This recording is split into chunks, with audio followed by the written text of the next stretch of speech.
Ralf Sahn, Regisseur von Friedrichsbau. Also Ralf, sag, wie kann ein Artist sich bei Friedrichsbau am besten bewerben? Ja, einfach entweder vorbeikommen und sich vorstellen, Aha. dann müssen wir auch vorher fragen, wann ich da bin. Aha. Oder halt Video senden, Videolink am besten. Man geht auf Webseite von Friedrichsbau, findet da Kontakten, da Genau, gibt es auch dann deine an E-Mail. an die künstlerische Leitung, Mhm. was ich hier im Haus bin. Mhm. Und dann erreicht mich das. Aha. Da kann man auch Und sicher sein, ich schaue mir alles an.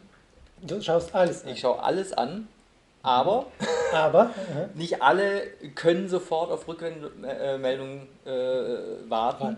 Das ist einfach, das ist logistisch nicht möglich. Ich bekomme am Tag, also ist jetzt ohne Übertreibung zwischen 150 und 250 E-Mails Am Tag. am Tag. Das ist auch Nicht, eigentlich nicht alles mit Bewerbung, aber das Ja. ist natürlich alles etwas, wo man dran Mit arbeiten Arbeit. muss. Ne? Und generell mit Künstlervideos oder mit Künstlerlinks arbeite ich mit Archiven. Das heißt, Das was heißt- ich heute vielleicht nicht brauchen kann, kann morgen schon völlig interessant sein. Deswegen Okay. lege ich mir alles an ne, und speichere die Sachen. Und wenn ich in irgendeine Richtung was suche, dann gehe ich eben in dieses Archiv.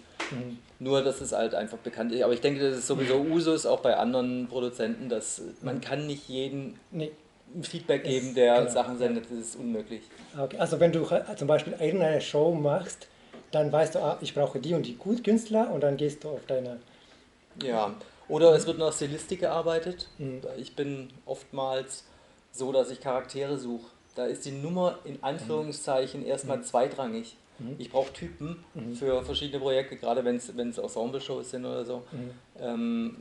Wo ich eine Richtung habe, ich muss schauen, okay, ich brauche Künstler, die in eine bestimmte Richtung arbeiten, stilistisch in die Richtung arbeiten und dann schaue ich, was es so gibt. Und dann setzt sich das mehr oder weniger automatisch zusammen. Okay, und auch diese Frage mit Facebook.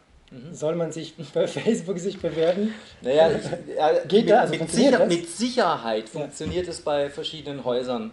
Ich selbst habe Facebook nicht mehr aktiv bei mir. Ich arbeite nicht mit Facebook. Ja. Ich weiß, das ist bei vielen Leuten die einfachste Möglichkeit, sie zu erreichen, aber das ist so ein persönliches Ding. Mir ging das einfach Ja.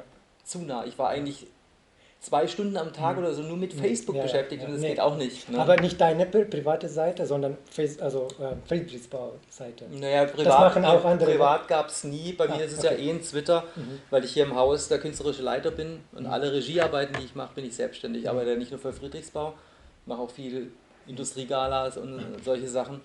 Das heißt, mein Facebook-Account war geschäftlich bei mir. Okay, alles klar. Wie soll so eine Bewerbung aussehen, damit man mehr Chancen hat? Was soll in dieser Bewerbung sein? Das ist eigentlich recht frei, denn nach erstem Interesse oder wenn man sieht, okay, es könnte für eine Produktion passen, würde man ja sowieso einen Kontakt herstellen. Das heißt, mit dem Videolink, aber das ist ja klar, E-Mail-Kontakt hat man sowieso, wenn er gesendet Ja. wird. Eine Telefonnummer ist immer gut Ja. und ansonsten ist im ersten Moment wenig wichtig.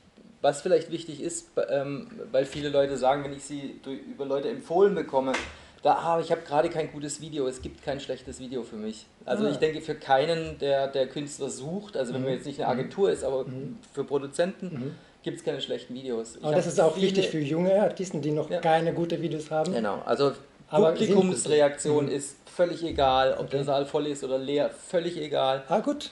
Das kann sogar wichtig. in der Trainingshalle aufgenommen sein. Super. Ne? Also es unterstützt natürlich, wenn man eine Lichtidee bekommt, wie arbeiten die Leute normalerweise, aber sein Material nicht rauszusenden, nur wenn man denkt, das Video ist nicht gut genug, ist blödsinnig. Das soll man nicht machen. Aber so wie man schreibt, die Art, wie man schreibt, zum Beispiel, ein Kollege von Büro hat gesagt, Leute schicken einfach so Copy- und Paste-E-Mails, die an alle Häuser geschickt werden. Ja, das sind so ein paar sage ich mal, Geschäftsstandards. Es gibt immer wieder Künstler, die noch nicht mal in Blind Copy, sondern alle Adressate offen drin haben. Echt? Da greift schon ein bisschen der Datenschutz, darauf sollte man achten, dass man das nicht macht. Okay. Und wenn man dann machen, schreibt, ich fühle mich geehrt, in eurem Haus zu arbeiten, und man sieht, dass sie quasi an alle Häuser in ganz Europa geschrieben haben, dann ist es ein bisschen lächerlich. Also ein bisschen Das sollte man aufpassen. Nein, ich denke auch, es ist für beide Seiten halt wichtig, genauso wie ich schaue, ich telefoniere dann auch mit den Leuten, wenn jemand hierher kommt, oder ich habe so meine Scouts, die dann für mich arbeiten. Es muss die Chemie stimmen und man soll auch ehrlich sein, weil es gibt bestimmt Häuser, für viele bestimmt auch den Friedrichsbau, wo man sagt, nee, ich glaube, würde ich mich nicht so wohlfühlen. eine Produktion wird nur gut, wenn sich die Leute wohlfühlen, Ja, denke ich. stimmt. Und das heißt, Für alle sich erstmal informieren, wo könnte man hin wollen, was könnte zu einem passen und dann einfach ehrlich sein und schreiben. Und ich denke, die Zeit, Link plus Hallo, ich bin der und der. Einfach Und persönlich. die Zeit sollte man haben, wenn man sich bewirbt. Okay, so eine Frage. Ein Agent, ja oder nein? Hilft das, einen Job zu bekommen bei Varieté, wenn man einen Agenten hat? Inwiefern arbeitest du mit einem Agenten? Ich glaube, dass da die Zeiten ziemlich im Umbruch sind. Früher hatte man viele Häuser so mit ihren festen Bookern gearbeitet. Ne? Firmen, wo man entweder aufgenommen wurde oder nicht. Und ich glaube, das löst sich gerade so ein bisschen auf. Also ich habe eigentlich mehr mit Scouts zu tun. Das sind Leute, denen auch die Künstler unter Umständen nur ihre Sachen gesendet haben. Die kennen die Leute oftmals nicht. Die schauen sich das an und sagen, boah, das ist aber interessant. Ja. Ne? Und das senden sie wiederum weiter an andere. Und dann kann es schon sein, das ist schon öfters der Fall, dass dann der finale Kontakt über solche Scouts kommt. Agentur ist bestimmt auch nicht schlecht. Nur ist es halt nicht so schnell. Ne? Ein Scout kann jeden Tag neue Sachen haben. Das heißt, wenn ich jetzt keine Zeit habe zum Beispiel und ich sage, pass auf, ich brauche eine Schwertschluckerin. Die soll sexy sein, soll klassisch sein oder welcher Stil auch immer. Und dann gebe ich das in dem Moment ab. Dann kriege ich Vorschläge und dann kriege ich von einem Scout mit Sicherheit mehr Vorschläge wie von einer Agentur, weil der Scout nicht an einzelne Leute gebunden ist, sondern der schaut auf der ganzen Welt. Und wo sind diese Scouts? Überall. Was ist denn? Also kenne ich da überhaupt einen? Naja, ich denke jetzt nicht, dass man da jetzt so groß Werbung machen muss, aber die gibt es auch in Deutschland einige. Okay. Manche nennen sich auch Agenturen, aber die sind im Prinzip... ja, das ist ja, weißt du, es fängt ja da schon an, eine Agentur, die dann einem Künstler erzählen wollen, okay, ich mache mit dir was, das dürfen jetzt nicht die falschen Leute sehen, ich mache mit dir was, aber deswegen möchte ich dich exklusiv haben. Das ist natürlich Bullshit. Dazu gibt es sogar schon Gerichtsurteile, weil selbst wenn eine Agentur für einen Künstler, also was ja früher so war, dass teilweise Agenturen Künstler aufgebaut haben. Ja. Selbst wenn die Agentur viel Geld in Requisit oder was auch immer investiert, gibt es nur, das habe ich jetzt nicht mehr genau im Kopf, ich weiß es nicht mehr, nagel mich nicht fest, ich glaube 3 Jahre, die Agentur den Künstler als exklusiv ansehen darf. Alles, was danach kommt, ist Menschenhandel, ist verboten, weil der Sinn der Exklusivität bei einer Agentur ist ja sowieso logisch. Wenn ich ein Agent bin, der den Artisten die ganze Zeit beschäftigt, bin ich exklusiv bei ihm. Ja. Wenn ich ein Agent bin, was sicherlich auch oft vorkommt, der mich in seine Kartei aufgenommen hat, mir aber im Jahr 2 Jobs vermittelt, kann ich gar nicht exklusiv sein, sonst würde ich verhungern. Das stimmt, ja, logisch. Ja. Und da hat vor einigen Jahren schon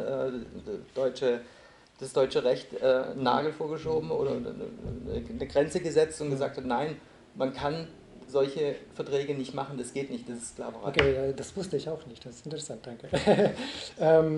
Okay, und so eine Frage mit Visa mit Arbeitserlaubnis. Also wie groß ist die Rolle? Naja, das kommt darauf an, wie du im Casting bist von der Zeit her. Weißt du, wenn du jetzt eine Produktion 1,5 Jahre im Voraus planst, dann ist es in der Regel kein Thema.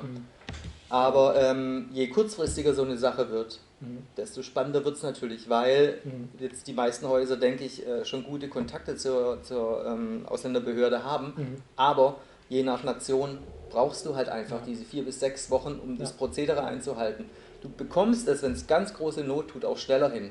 Ich habe auch schon in 1,5 Wochen oder 2 Wochen Visa bekommen. Aber jetzt auch nur das darf ich nicht, erstens das und das darf ich nicht andauernd machen. Sonst sagen die irgendwann, sag mal, tickst du noch ganz richtig? Ich meine, wir können nicht jedes Mal eine Ausnahme machen. Ne? Das muss schon so sein Raster haben. Also Luxus ist es natürlich. Auch für die Künstler, wenn sie irgendwie einen ständigen Aufenthalt haben oder einen längeren Arbeitstitel haben. Einfach weil der Papierkram halt auch immer mehr wird. Einfach. Kann ich auch bestätigen. Na gut, das war eigentlich das. Vielen Dank. Gut.